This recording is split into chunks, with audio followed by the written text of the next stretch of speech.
လိုက်ကြော်ခံရတဲ့အချစ်ရေးတိုင်းမှာရှိနေတဲ့အားနည်းချက်၃ခုတခြားမိတ်ကလေးဝင်လာလို့ပြိုကွဲသွားတဲ့အချစ်ရေးတိုင်းမှာကိုမမြင်ခဲ့တဲ့အားနည်းချက်တစ်ခုတော့အမြဲရှိနေတတ်ပါတယ်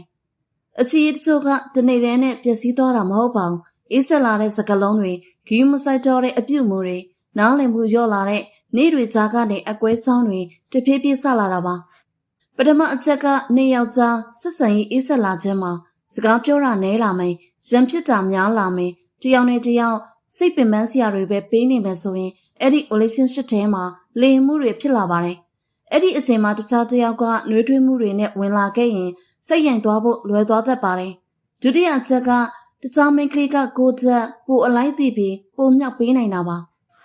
ယောက်ျားလေးတော်တော်များများကသူတို့ကိုအထင်ကြီးပေးတာချီးမွမ်းပေးတာအရေးပါတဲ့သူတယောက်လိုခံစားရအောင်လုပ်ပေးတာကိုသဘောကျတတ်ပါတယ်ကိုမပေးနိုင်တဲ့ attention တစ်ခုကိုတခြားတယောက်ကပေးလာတဲ့အခါအာရုံပြောင်းသွားတတ်ပါတယ်ဒါပေမဲ့အဓိကအကြဆုံးကတော့ကိုယ့်လက်တွဲပေါ်ကိုယ်တိုင်စိတ်မကင်ခဲ့တာပါပဲဘယ်သူပဲဝင်နောက်ရှက်ပါစီသစ္စာမဖောက်ချင်တဲ့သူကိုဘယ်သူမှအလို့ယူမသွားနိုင်ပါဘူးသူကိုယ်တိုင်လမ်းဖွင့်ပေးခဲ့လို့သာတခြားတယောက်ဝင်လာနိုင်ခဲ့တာပါတကယ်တော့စလိုက်ကြော်ခံရတာဟာကိုရှုံးသွားတာမဟုတ်ပါဘူး